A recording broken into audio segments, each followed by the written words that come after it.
본 방송에서 제공하는 부동산 정보는 투자 판단에 대한 조언입니다. 방송에서 제공하는 부동산 물건의 가치, 가격 상승 및 가격 하락에 대해서는 방송사에서 보장하지 않습니다. 헤드라인 뉴스입니다. 정부가 생활형 숙박시설을 준주택으로 인정하지 않았습니다. 다만 주거용으로 사용되는 생숙에 대한 이행 강제금 처분을 내년 말까지 유예하기로 했습니다. 지난 25일 국토교통부에 따르면 생숙의 오피스텔 용도 변경 특례를 오는 10월 14일 종료하고 오는 2024년 말까지 생숙의 숙박업 신고 계도 기간이 들어갑니다. 이 기간에 용도와 다른 공간 활용이 이뤄질 경우 이행 강제금은 내년 말부터 부과합니다. 서울시는 반지하 특정 바우처의 지원 대상과 지원 기간을 대폭 확대한다고 밝혔습니다. 반지하 특정 바우처는 반지하에 거주 중인 가구가 지상층으로 이주하면 최장 2년간 월세 20만 원을 지원하는 제도로 시는 반지하 가구의 안정적인 지상층 이주와 정착을 돕기 위해서 지원 기간을 최장 6년으로 늘리고 지원 대상도 서울 시내 모든 반지하 거주 가구로 확대합니다. LH 등에 따르면 LH가 인천 검단 신도시에 건설 중인 한 공공분양 아파트 건물에서 외벽 철근이 30%가량 빠진 사실이 확인됐습니다. 철근이 누락된 아파트는 전체 13개 동 가운데 4개 동이며 철근이 빠진 지점은 이 아파트 4개 동의 지하벽체 부분 6곳입니다. LH는 이 같은 사실을 지난 6월 말께 감리업체 보고를 통해 인지했으며 철근 누락은 설계 단계부터 발생한 것으로 확인됐습니다.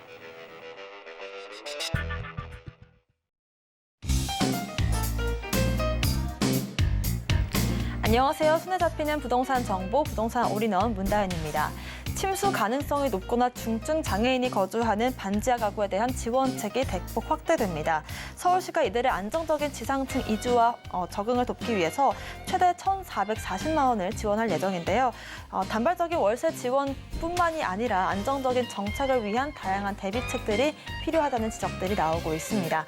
오늘도 저희 부동산 올인원과 함께 하시면서 슬기로운 투자 계획들을 함께 세워보시길 바라겠고요. 부동산 관련된 궁금증들은 전화번호 02-3153-2668번, 무료 문자번호 0213-3366-0110번으로 남겨주시길 바라겠습니다. 오늘 생방송은 유튜브의 서울경제TV 검색 후 실시간 스트리밍으로도 함께 하실 수가 있고요. 저희가 방송 중에 드리는 정보는 전문가님들의 조언일 뿐 부동산의 가치와 수익률을 보장하진 않습니다. 서울경제TV와 서울경제신문 당사 브랜드인데요. 당사를 사칭한 피해도 유의하시길 바라겠습니다. 그럼 지금부터 부동산 올인원 본격적으로 시작합니다.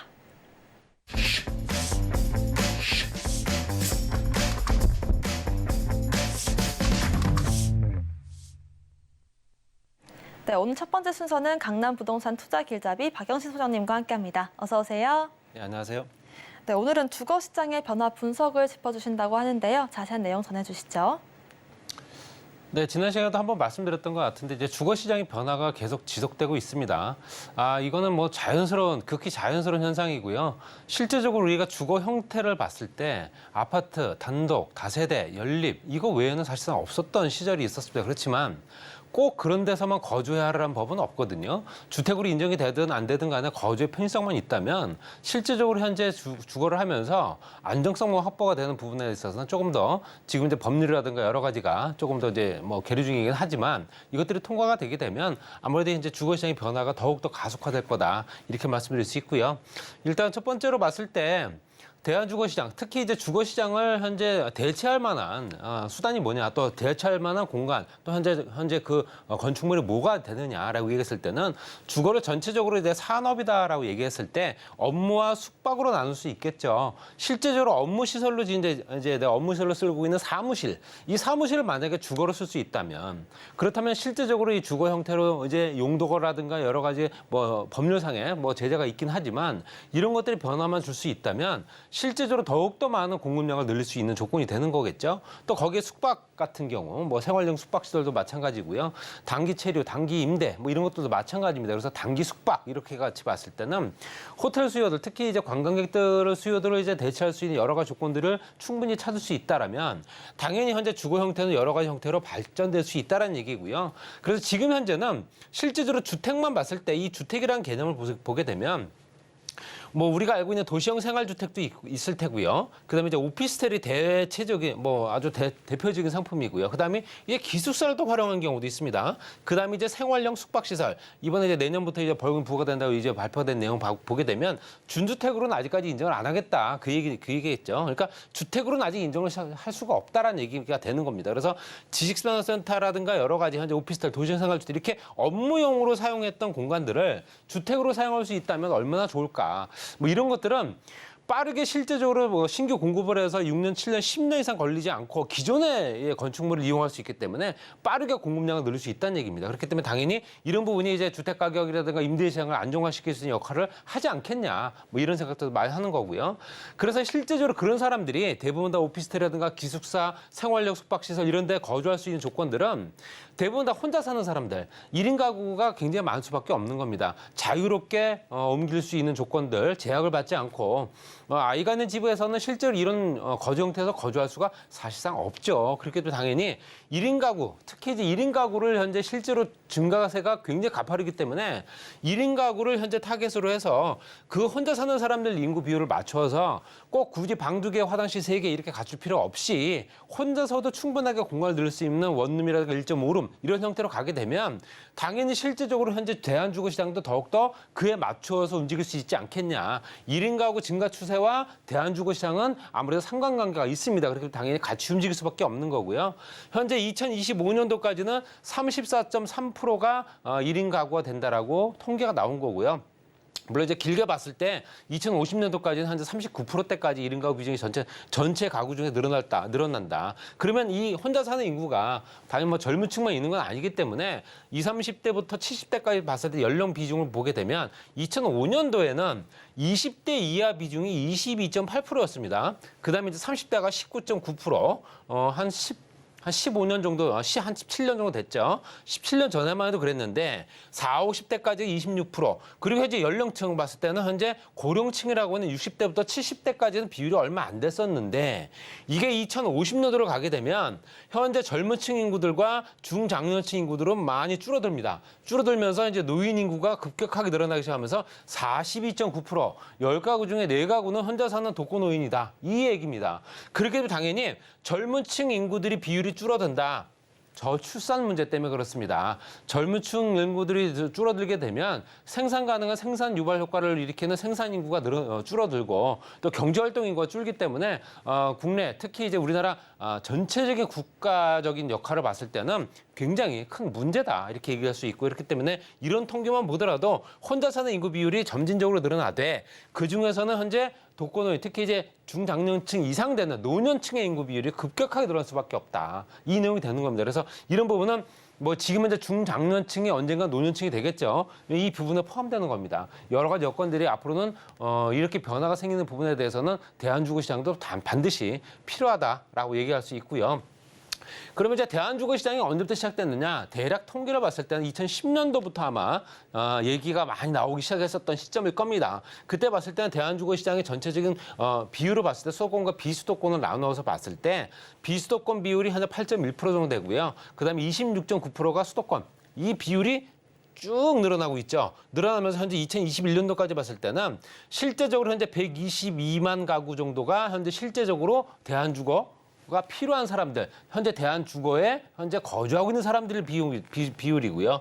54만 가구 정도는 현재 실제적으로 비수도권, 또 현재 수도권 지역은 122만 가구. 이거는 중요한 거는 말씀드린 대로 계속 우상향 항구로 늘어나고 있는 상황이기 때문에 대한주거는 반드시 필요하다라고 말씀드릴 수 있고요. 이런 것들이 어떻게 또 공급이 원활하게 되고 활용을 제대로 하느냐에 따라서 정말로 혼자 사는 인구들이 정말로 쾌적한 공간에서 거주를 할 수 있는 여건들이 만들어질 수 있지 않을까 이렇게 말씀드릴 수 있고요.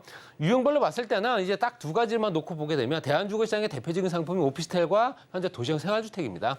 봤을 때는 오피스텔과 도시형 생활주택의 비율을 봤을 때도 실제적으로 오피스텔 비율은 굉장히 많이 늘어나는 걸 보실 수 있죠. 그래서 현재 100만 가구 정도까지 현재 2015년도부터 2021년도까지 한 6년간 봤을 때도 계속 점진적으로 늘어나고 있는 상황이고요. 물론 도시형 생활주택이 늘어났지만 늘어난 비중만 따졌을 때는 오피스텔 비중이 상당히 많이 늘어나고 있는 걸 보실 수 있기 때문에 그만큼 도시형 생활주택, 특히 이제 이런 현재 도시형 생활주택은 너무 협소한 공간도 많고요. 또 현재 우리가 알고 있는 현재 준주택에 연결되는 부분 또 현재 다 가구, 특히 이제 실제적으로 가구원 수가 많은 현재 세대에서는 오피스텔도 선택할 수가 있는 거죠. 우리가 알고 있는 아파트형 오피스텔이라고 해서 아파텔이라고 하지 않습니까? 그래서 현재 방세개 아파트 구조를 갖고 있으면서 정말로 깨끗하게 거주할 수 있는 여건들이 만들어지기 때문에 그런 것들이 모두 포함되게 되면 오피스텔 비중은 그만큼 늘어날 수밖에 없는 거고요. 거기에 생활형 숙박시설과 기숙사도 마찬가지로 늘어나고 있습니다. 생활형 숙박시설이 2015년도부터 시작되면서 쭉 늘어나고 있는 부분을 보게 되면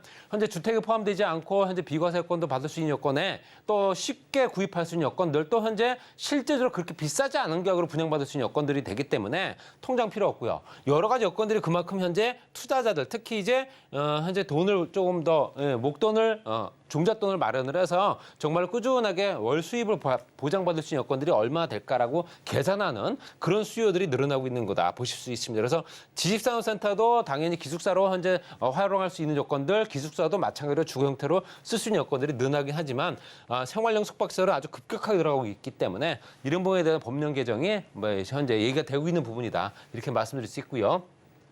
근데 지역별로 봤을 때, 지역별 주택과 오피스텔 비교로 봤을 때도 현재 실제적으로 공급량과 그 비율을 보게 되면 수도권 지역의 공급량이 현재 주택 비율이 한 46%, 그 중에서도 실제 오피스텔 비율이 70% 정도 됩니다. 그러니까 전체적으로 봤을 때는 오피스텔 비율이 실제로 주택 비율보다 굉장히 높은 걸 보실 수 있죠. 전체로 조금씩이라도 높습니다. 그렇기 때문에 당연히 이런 부분 보게 되면 이런 현재 형태로 현재 투자를 하거나 내가 거주하기 위한 거주 필요성을 느끼는 세대들이 그만큼 많아지는 거고 가장 중요한 거는 1인 세대가 1인 가구가 늘어나기 시작하면서 현재 주택보다는 복잡하고 주차 불편한 주택보다는 주차 괜찮고 깔끔하고 깨끗한 오피스텔을 선택한다는 얘기겠죠. 아파트형 구조이기 때문에. 그래서 지역별로 봤을 때 오피스텔 분포는 전체적으로 봤을 때는 당연 수도권 지역이 많을 수밖에 없고요. 아무래도 업무 지구도 많고 직장 수요가 어느 정도 많기 때문에 그다음에 경남 지역이라든가 충남 지역들 이런 지역들의 현재 오피스텔 분포도를 보시게 되면 그만큼 숫자 늘어나고 있는 상황이다 보실 수 있습니다. 그래서 전체적으로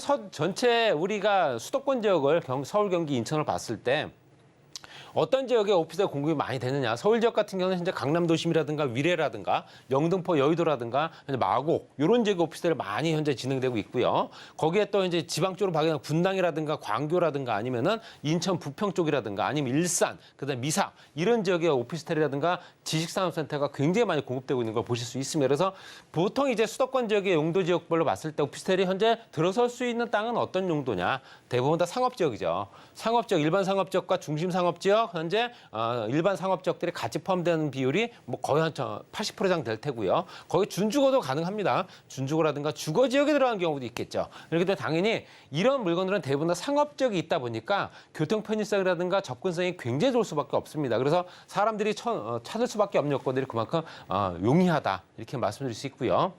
그래서 오피스텔 같은 경우만 따로 보게 되면 이제 건축물 규모별로 봤을 때 얼마 정도 면적이 되느냐 또 현재 얼마 정도 호실을 갖추고 있느냐 봤을 때는 대략적으로 봤을 때는 10호실 미만, 10호실 미만이라든가 100호실 미만이 가장 많습니다. 100호실 미만이 가장 많다는 얘기는 한 개동 정도 올라가는 경우가 그만큼 대부분이다라고 얘기할 수 있고요.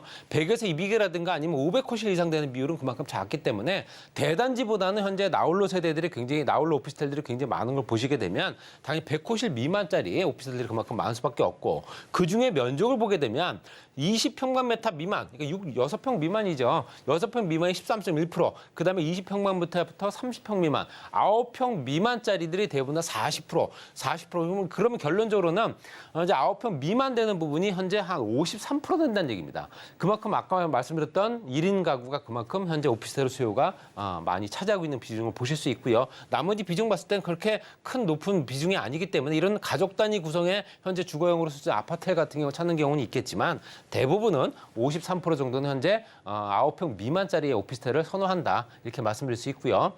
그래서 현재 이 오피스텔이라든가 현재 아니면 다세대라든가 아파트라든가 내가 거주하면서 거주 만족도가 얼마나 되느냐 보시게 되면 대체로 만족한다, 매우 만족한다. 매우 만족한다는 비중이 약간 짙은 색깔이고요. 그다음에 이제 대체로 만족한다는 부분이 약간 푸른 색깔인데 보시게 되면 오피스텔 비중이 상당히 높은 걸 보실 수 있습니다.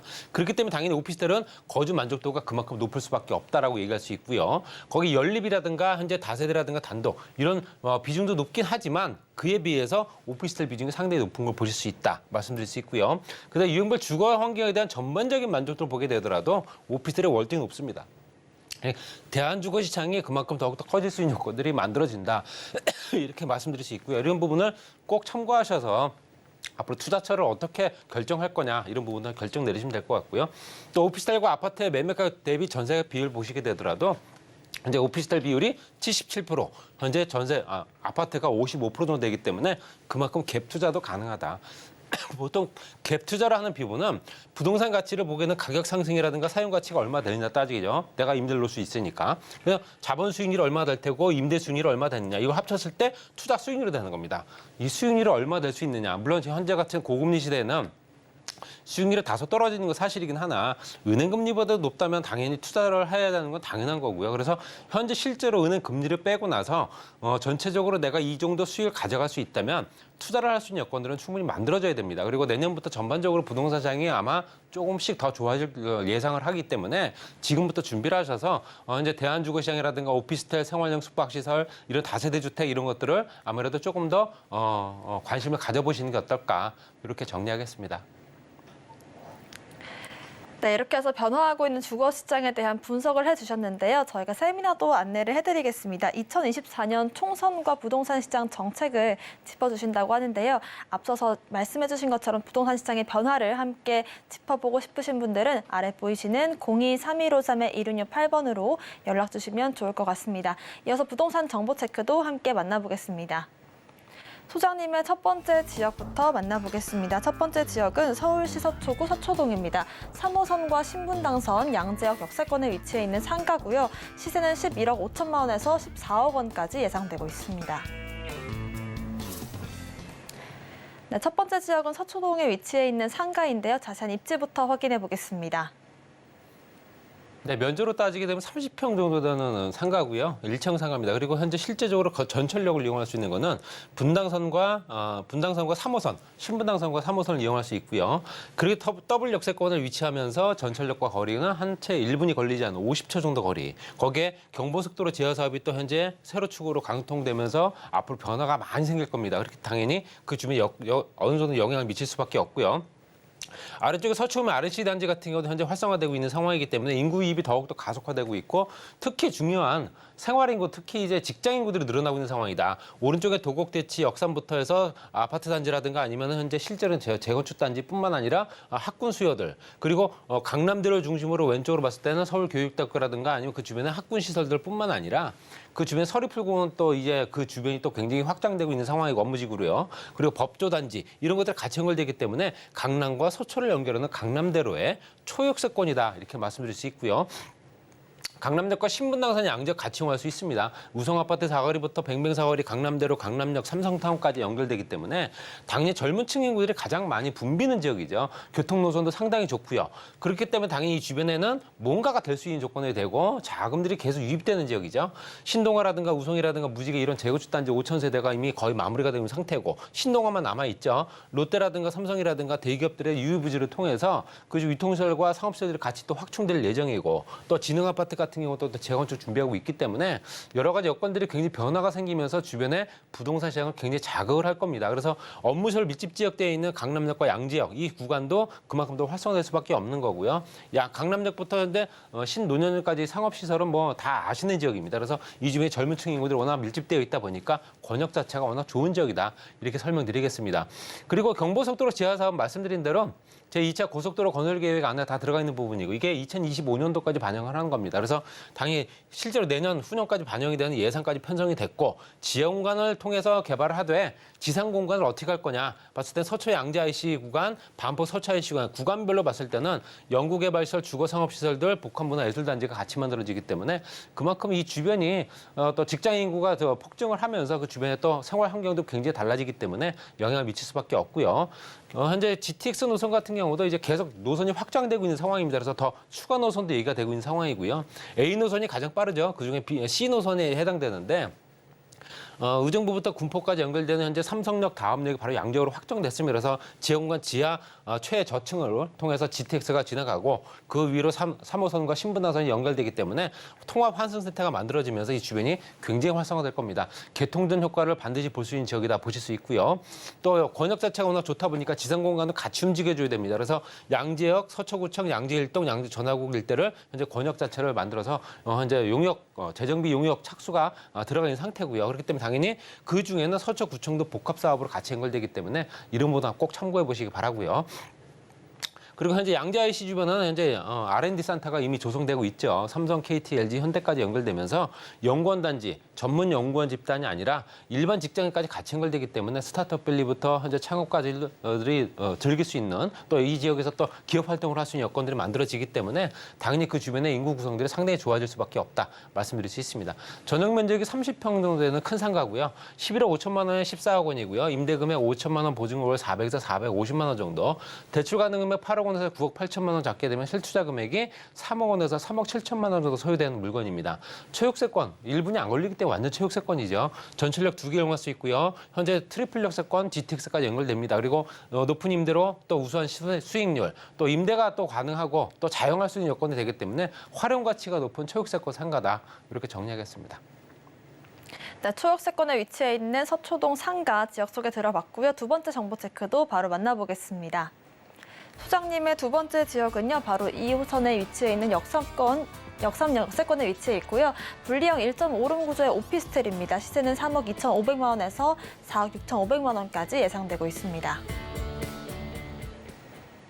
네, 두 번째 지역은 강남구 역삼동에 위치해 있는 오피스텔입니다. 자세한 입지부터 확인해 보겠습니다. 네, 좀 전에 설명드렸던 오피스텔이죠. 현재 전철역을 이용할 수 있는 거는 역삼역과 강남역 이용하실 수 있고 테헤란로 바로 이면에 있습니다. 전철역과 거리 3분 정도 거리. 신분당선 연장선까지 개통되면서 유동인구가 상당히 늘어나고 있는 롯데라든가 삼성이라든가 대기업, 특히 이제 국제로 복합지구까지 연결된 테헤란로이기 때문에 그 영향을 다소 받을 수밖에 없다. 직장 인구들 특히 지하철 승하차 인원이 가장 많다. 또 생활 인구가 많은 지역이다 보니까 소비 지역이죠. 그 지역에는 어느 정도 유통시설이라든가 현재 먹거리 시장들이 워낙 활성화되어 있는 지역이다 보니까 외부 인구 유입이 상당히 진행되고 있는 지역입니다.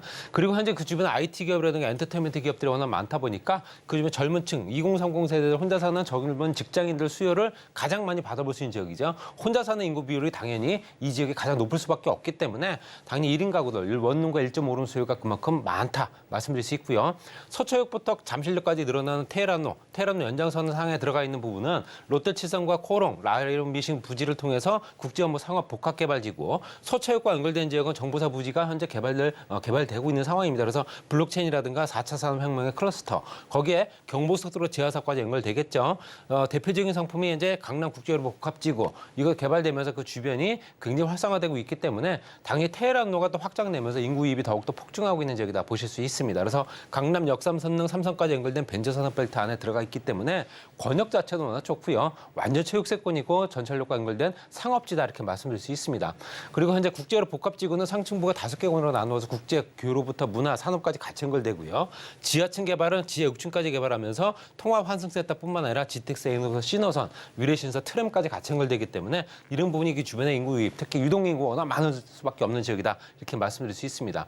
그리고 현대자동차부터 롯데치성까지 업무지구로 지정된 상업지역들도 용적률과 현재 실제적으로 용도 변경과 같이 이루어지고 있기 때문에 그만큼 토지 가치가 늘어나면서 시대 차이까지 볼 수 있는 오피스텔이 됩니다. 3억 2,500만 원부터 4억 6,500만 원까지 임대금액 2억 8천만 원부터 4억 원, 4,500만 원에서 6,500만 원 정도 투자금이 소요되고요. 임대금액 2천만 원 보증월 110에서 140만 원 정도, 대출 가능금액 2억 2천만 원에서 3억 2천만 원 보게 되면 8,500에서 1억 2,500만 원 정도 소요되는 원룸과 1.5룸 오피스텔입니다.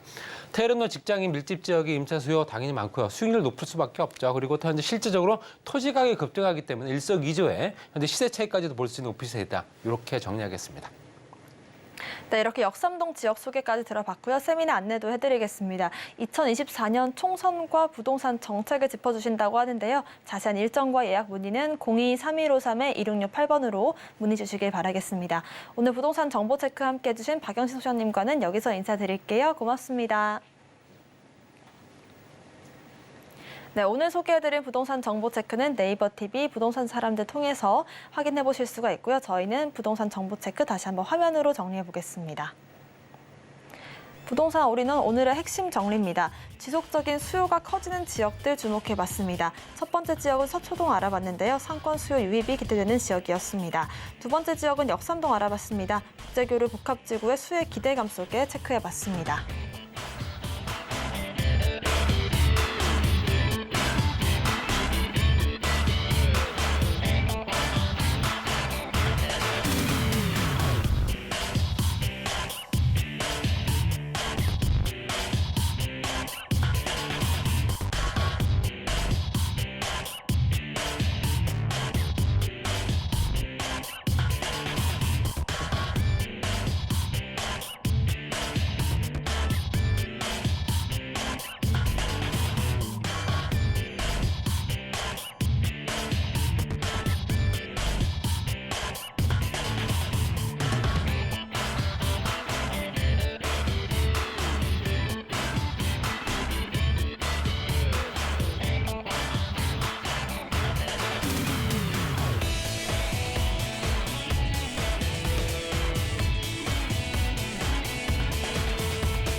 네, 부동산 시장을 올바르게 이해하려면 빠르고 정확한 정보가 필수일 텐데요. 저희 부동산 올인원과 함께 하시면서 슬기로운 투자 계획들 함께 세워보시길 바라겠습니다.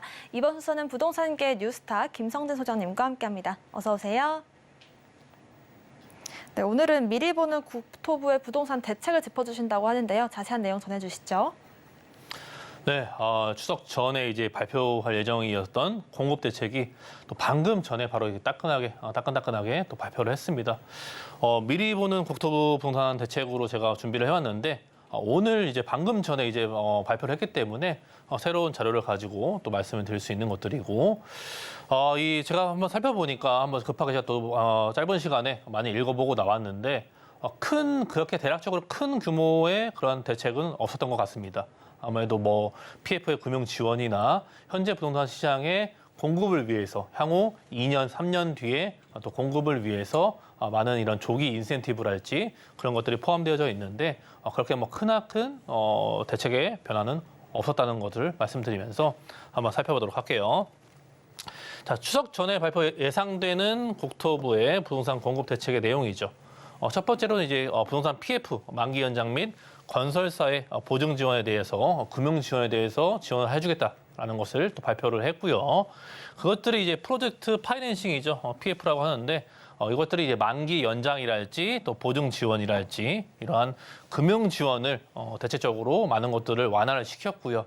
오늘 발표한 내용을 보니까 만기 연장이랄지 그 금융사에 대한 그러한 금융 지원들 또 한도 자체를 상당히 많이 늘려주면서 그 늘려진 한도에 대해서 이런 금융적인 저리 상품으로 이용할 수 있는 그런 것들을 발표를 한 것들로 보여지고 있고요.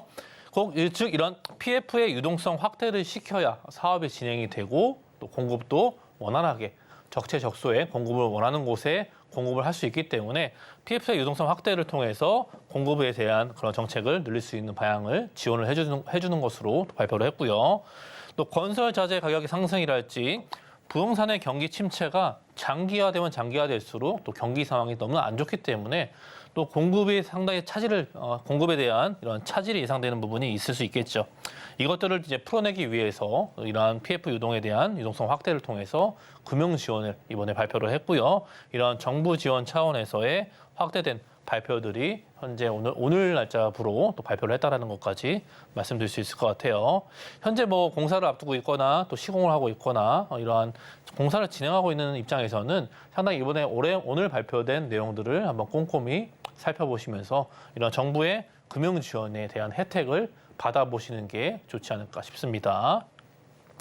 또 3기 신도시에 대한 공공주택 및 신규 공공택지를 조기 공급한다라는 내용의 단락으로 말씀을 드릴 수 있는 것들인데 또 3기 신도시의 신규 분량을 조기 공급한다라는 방향성을 갖고서 발표를 했고요. 인천 계양이랄지 또 남양주 왕숙, 하남 교산, 고양 창릉과 부천 대장 이런 3기 신도시들이 대부분 26년도, 뭐 28년도, 29년도 상당히 좀 많이 남았죠. 아직도 토지 보상도 아직 진행이 완벽하게 되지가 않았기 때문에 이런 것들의 절차를 상당히 간소화시키면서 또 지원을 해주고 이러한 3기 신도시의 공급 자체를 상당히 앞당기기 위해서 이번에 공급 대책의 안에서는 절차를 상당히 간소화하고 또 각종 인센티브를 제공을 해주면서 조기 착공이랄지 착공에 대한 완성을 상당히 앞당길 수 있는 그러한 지원책들을 상당히 많이 발표를 했고요. 또 공원 녹지, 자족 용지랄지 이런 비율을 공원 녹지랄지 자족 용지 자체의 비율을 축소하면서 주택 공급에 대한 또 주택의 공급 물량을 확대할 수 있는 방안도 이야기되고 있지만 결론은 그거예요. 공급을 앞당기려는 하는 그러한 대책에 대한 발표를 했고요. 그것들이 이제 3기 신도시도 마찬가지겠지만 주변에 새로 신규로 진행하고 있는 신규 공공택지랄지 이런 것들도 조기 분양을 통해서 또 인센티브를 확정을 짓고 전매 제한 자체도 완화시켜주면서 이번에 공급 대책 발표한 것들이 이런 것들을 또 완화시켜주고 전매 제한이랄지 신규 공공택지를 조기 분양함으로써 사업성의 속도를 내기 위한 그런 방침들이 마련돼 있다라는 것을 말씀드릴 수 있을 것 같아요. 자, 비아파트 규제 완화 부분은 이번에 발표의 내용에서 빠졌습니다. 이것에 대한 내용은 거기서 보실 필요는 없으실 것 같고요. 지금 오늘 발표된 내용인데요. 이러한 사업들 종점 추진 과제를 통해서 앞서 말씀드렸듯이 공공택지의 전매 제한이 한시적 1년 동안 완화가 되어졌고요. 아무래도 조기 인허가 인센티브랄지 분양에서 임대 전환의 공급 촉진이랄지 공사비에 대한 이러한 증액 기준 마련과 인허가 절차를 개선했다라는 부분까지 말씀드릴 수 있을 것 같고 또 건설 인력을 확충한다는 부분이죠. 외국인 노동자들을 통해서 외국인 쿼터제를 이용해서 공사 기간을 공기를 맞추기 위해서 완료된 준공 날짜를 맞추기 위해서 건설 인력의 확충까지도 외국인 노동자에 대한 쿼터제를 도입한다라는 부분까지 명시되어져 있습니다.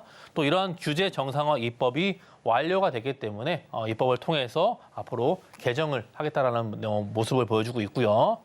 원활한 자금 조달의 지원이겠죠. PF 대출 보증 확대와 함께 PF 단계별 사업성을 제고하고 금융 공급을 확대를 했습니다. 즉 이러한 금융에 대해서 대출에 대해서 상당히 규제를 완화를 시켜주면서 한도 자체를 상승시켰고 그에 따르는 금리 자체도 낮은 금리대로 지원을 해주고 있는 그러한 발표를 진행했고요.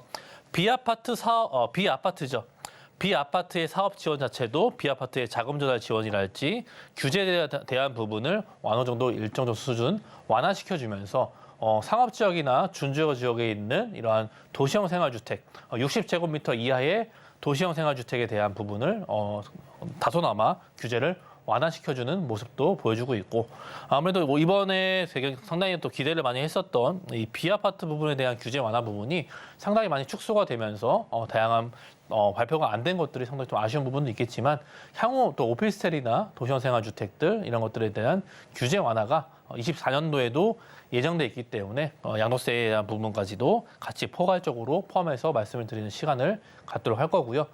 내년에 이제 양도세 규제 완화도 좀 이야기가 되고 있는데 이번에 발표를 안 했다듯이 내년 24년도로 넘어갈 것 같습니다. 24년도에 양도세에 대한 규제 부분도 완화가 이루어질 것으로 보여지고 있기 때문에 오늘 발표된 내용들은요. 아무래도 이런 공급에 대한 초점을 맞춰서 도심에 대한 이런 기반 확충을 통해서 재개발, 재건축이랄지 이런 것들을 사업성에 대한 규제 완화 그리고 또 단계에 대한 절차에 대한 것들이 상당히 많이 축소시키면서 빠르게 조기 공급할 수 있는 방안들에 대해서 발표를 했고 그 내용들이 상당히 뭐 한 30페이지 분량으로 있기 때문에 그런 것에 대해서 한번 꼼꼼히 살펴보시는 게 좋을 것 같고요. 오늘 발표된 내용들은요, 아무래도 PF에 대한 금융 지원 이것들이 상당히 많은 그 큰 부분을 차지하고 있기 때문에 PF에 대한 금융 지원과 함께 이러한 앞으로 향후 3기 신도시나 공급에 대해서 당길 수 있는 절차와 그러한 기간들을 단축시킬 수 있는 그런 인센티브 제도를 도입을 했다라는 것을 말씀드리면서 오늘 발표된 수도권, 오늘 국토정보에서 발표한 공급 대책은 이쯤에서 정리하도록 하겠습니다. 네, 방금 발표된 국토부의 부동산 대책들 짚어주셨고요. 관련해서 부동산 고수들은 현 시점 어떤 투자법을 갖고 있는지 궁금하신 분들은 02-3153-2668번으로 연락 주시면 상담 일정 도와드리겠습니다. 이어서 부동산 정보 체크도 한번 만나보겠습니다. 소장님의 첫 번째 지역부터 살펴보면요. 첫 번째 지역은 서울시 구로구 구로동입니다. 1호선 구로역 역세권에 위치해 있고요. 투룸 구조의 다세대 주택입니다. 시세는 4억 원으로 예상되고 있습니다. 네, 첫 번째 지역은 구로구 구로동인데요. 자세한 입지부터 알아보겠습니다. 네, 구로구에 위치한 또 구로동이죠. 일단 뭐 구로동 자체는요, 아무래도 이 지역이 1호선을 라인을 끼고 있죠. 구로역 역세권을 이용할 수 있고 현재 정부 차원에서나 서울시에서 또 역세권 시프트랄지 역세권 정비 사업들 상당히 많이 이 정비 사업을 통해서 그 해당 지역의 변화를 많이 모색을 하고 있죠.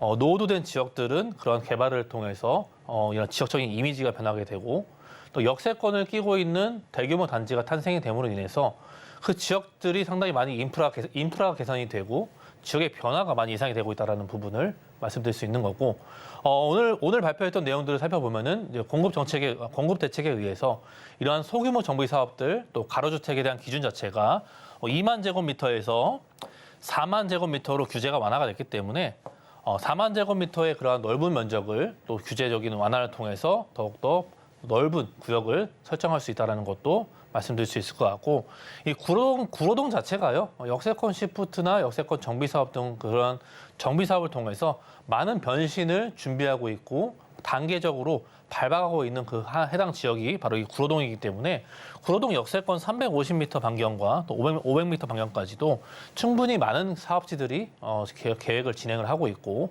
이번에 발표한 공급 대책을 통해서 또 이러한 사업의 속도를 더욱더 올릴 수 있고 또 역세권 시프트라는 것이 용적률이 상당히 많은 인센티브를 주기 때문에 그만한 많은 사업성이 좋아지고 그걸 통해서 비례율까지 높아지기 때문에 상당히 이런 앞으로 이 역세권을 끼고 있는 역세권 시프트의 사업 대상지들 또 예상지들 그런 지역들은 귀추가 주목이 되고 또 많은 개발에 관심을 받을 수밖에 없는 것들이고 개발의 압력들도 상당히 많이 진행이 될 수밖에 없는 그런 지역들이 바로 구로동으로 말씀드릴 수 있을 것 같아요.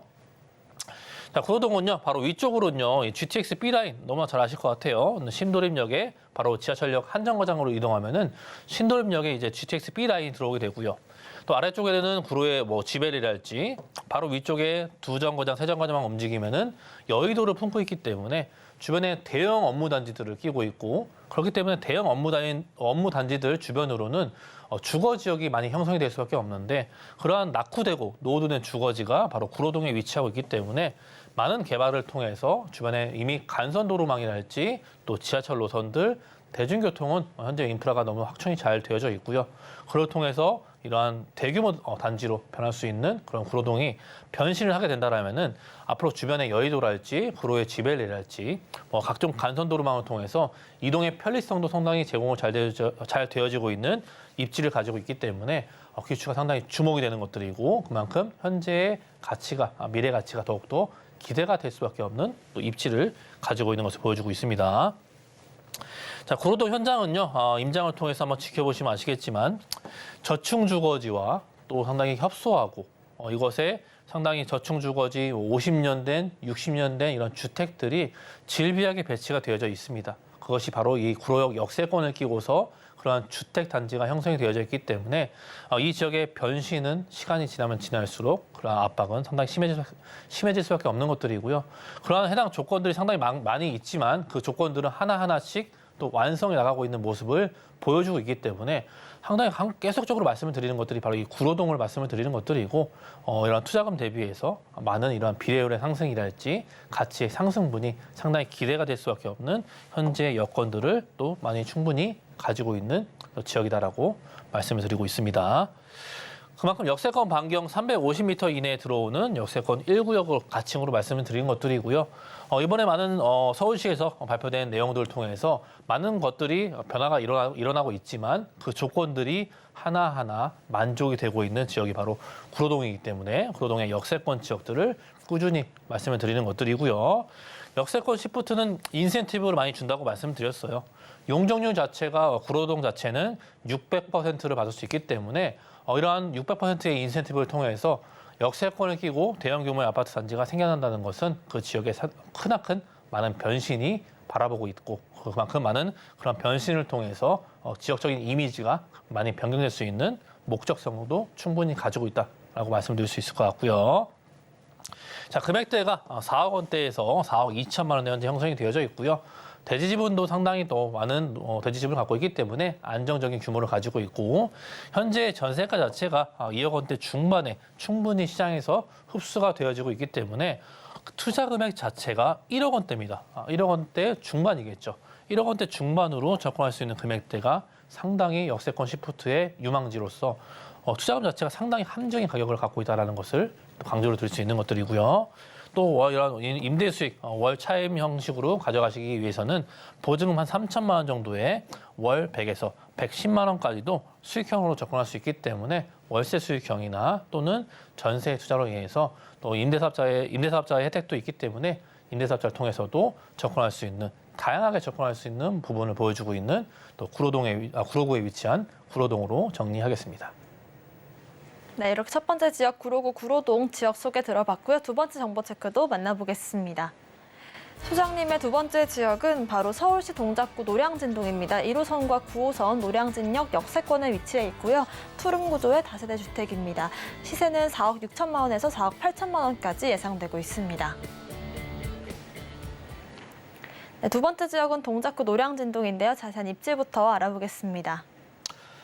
네, 동작구 노량진동이죠. 노량진동도 앞서 보신 구로동과 같은 맥락으로 보시면 될 것 같아요. 서울시 안에는 이렇게 역세권을 끼고서 노후된 지역들이 상당히 많이 찾아보기 힘들죠. 이제 앞으로는 점점 더 뭐 신속통합기획이다, 1차, 2차 진행이 됐고 또 모아타운이다, 또 이러한 일반 재개발이다 그런 걸 통해서 많은 변신들이 일어나고 있고 그것은 뭐 용산도 마찬가지고 여의도도 마찬가지.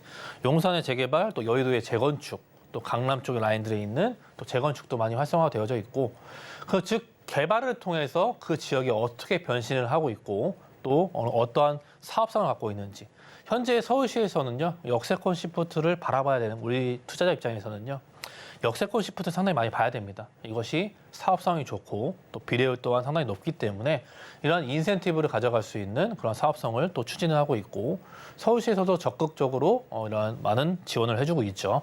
그렇기 때문에 이 노량진동에 위치한 또 이 노후된 지역들 노량진동은 아무래도 왼쪽으로 여의도가 위치하고 있고요. 강 하나만 바로 건너면은 또 용산이 위치하고 있죠. 또 오른쪽에는 강남 3구가 위치하고 있기 때문에 이러한 올림픽대로나 강변북로를 통해서 어느 지역으로 이동성도 상당히 확보를 잘해주고 있고 또 워낙 간선도로망이 잘 되어져 있지 않습니까? 좌측이나 위쪽이나 오른쪽이나 어디를 이용하던 대형 업무타운을 끼고 있는 지역이 바로 이 동작구 노량진동이고요. 그렇기 때문에 이 주변 지역들도요. 역세권 반경 350m, 500m 안에 노후된 지역들이 얼마나 많이 배치가 되고 있는지도 또 임장 활동을 통해서 한번 지켜보셔야 되는 것들이고 이 노량진동도 신축 자체가 거의 이제 없기 때문에 신축에 대한 인허가가 진행이 되고 있지 않습니다. 그렇기 때문에 현재 상황에 많은 변신을 꾀하고 있고요. 노량진 뉴타운도 개발이 진행이 너무나 잘 되고 있죠. 노량진 자체의 이런 구역들도 뉴타운이 너무나 역세권을 끼고서 개발이 너무나 잘 되고 있기 때문에 현재의 진행 상황을 보신다면은 그 주변 지역으로서의 이런 파급 효과가 나타날 수밖에 없는 것들이고 그 주변 지역들도 뭐 모아타운이나 역세권 시프트도 충분히 추가적으로 구역 지정이 될 수밖에 없는 그런 지역들이 충분히 다소 배치가 되어져 있기 때문에 이런 노량진 뉴타운의 핵심적인 부분의 주변의 개발까지도 계속적으로 단계별로 진행이 될 수밖에 없는 여건들을 가지고 있는 또 입지가 노량진동으로 말씀드릴 수 있을 것 같아요. 자, 이 지역은요 또 앞서 말씀드렸듯이 신축이 없습니다. 신축이 상당히 많이 또 이러한 소문들이 들러오고 하면은 신축들이 상당히 많이 이곳에 진입을 하는데 그만큼 토지 소유자들을 늘리는 것을 또 요즘에 이 동작구청에서 배제를 해주고 있기 때문에 신축에 대한 인허가가 절대 나지 않고 있는 그런 지역이고 그렇기 때문에 이제 신축에 대한 불모지로서 앞으로 현재의 노후도가 적극적으로 반영이 될 수밖에 없는 여건들을 충분히 가지고 있고 현재 노후도도 이미 많이 충족이 되어져 있지만 앞으로도 꾸준히 신축에 대한 인허가가 현재 진행이 되지 않고 있기 때문에 주변 지역의 노량진 개발과 함께 다양한 개발들과 함께 이 지역들도 역세권 시프트의 개발로 방향성으로 상당히 많이 틀 수밖에 없는 그런 모습의 또 그런 해당 입지를 가지고 있는 것으로 말씀드릴 수 있을 것 같아요. 거기에 현재 노량진역이 현재 두 개의 역사를 가지고 있죠. 9호선과 1호선 더블 역세권을 갖고 있는데 서부선 자체의 연장 사업을 통해서 노량진역으로 또 하나의 또 새로운 노선이 들어오기 때문에 역세권이 하나 더 늘어나는 트리플 역세권으로 변신하는 지역이 바로 노량진역이고요. 그로 인해서 역세권인 노선들이 많아진다는 것은 그만큼 많은 유동인구가 이곳에 들어오고 이동하고 앞으로 많이 찾아올 것으로 예상이 되기 때문에 이러한 노선들도 추가가 되고 있는 모습을 또 많이 보여주고 있죠. 지하철 노선이 뭐 하나건, 두 개건, 세 개건 노선이 우리 지역에 많으면 많을수록 또 좋은 것들은 누구나 다 아는 사실일 것 같아요. 그리고 그 강 하나만 건너면은 바로 이제 용산에 대한 새로운 개발들이 지금 현재 진행이 되고 있는 국제 업무단지가 개발이 되고 있죠.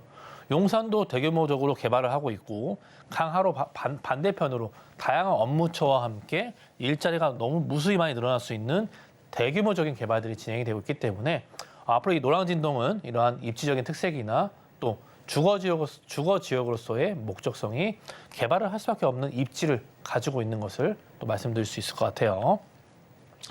자, 금액적인 부분을 보셔야겠죠. 이 지역도 5억 원이 채 안 되는 가격이죠. 4억 6천만 원에서 4억 8천만 원 현재 유지가 되어지고 있고요. 주변의 전세 시세 자체는요, 현재 2억대 중반에 충분히 흡수가 되어지고 있습니다. 시장 가격으로 말씀을 드리는 것들이고요. 그렇기 때문에 2억 원에서 2억 원대 초반이면은 충분히 접근할 수 있는 금액대를 가지고 있고요. 또 수익형으로 접근하신 분들 자체는요, 보증금 한 2천만 원 정도에 월 120에서 130만 원까지도 충분히 수익형으로 접근할 수 있는 동작구에 위치한 노량진동의 다세대 주택으로 정리하겠습니다. 네, 이렇게 동작구 노량진동까지 지역 소개 들어봤고요. 세미나 안내도 해드리겠습니다.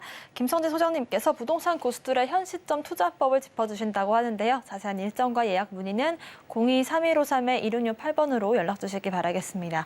오늘 부동산 정보 체크 함께 해주신 김성진 소장님과는 여기서 인사드릴게요. 고맙습니다. 네, 오늘 소개해드린 부동산 정보 체크는 네이버 TV, 센 TV 부동산 사람들 통해서 다시 보실 수가 있고요. 저희는 부동산 정보 체크 다시 한번 화면으로 정리해 보겠습니다.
올인원 오늘의 핵심 정리입니다. 서울 역세권 시프트 사업 변화를 주목해봤습니다. 첫 번째 지역은 구로동 알아봤는데요. 노후 주거지 개발 기대감이 커지는 지역이었습니다.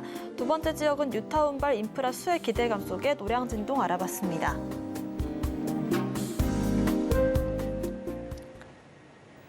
네, 저희가 방송 중에 드리는 정보는 전문가님들의 조언일 뿐 부동산의 가치와 수익률을 보장하진 않습니다. 서울경제TV와 서울경제신문 당사 브랜드인데요. 당사를 사칭한 피해 모두 유의하시길 바라겠습니다. 오늘 방송은 서울경제TV 홈페이지 또 네이버TV, 센TV 부동산 사람들 통해서 다시 보실 수가 있고요. 방송 끝난 이후에도 궁금하신 점들은 전화번호 02-3153-2668번, 무료 문자번호 013-3366-0110번으로 남겨주시면 좋을 것 같습니다. 오늘 저희가 준비한 소식은 여기까지입니다. 시청자 여러분 고맙습니다.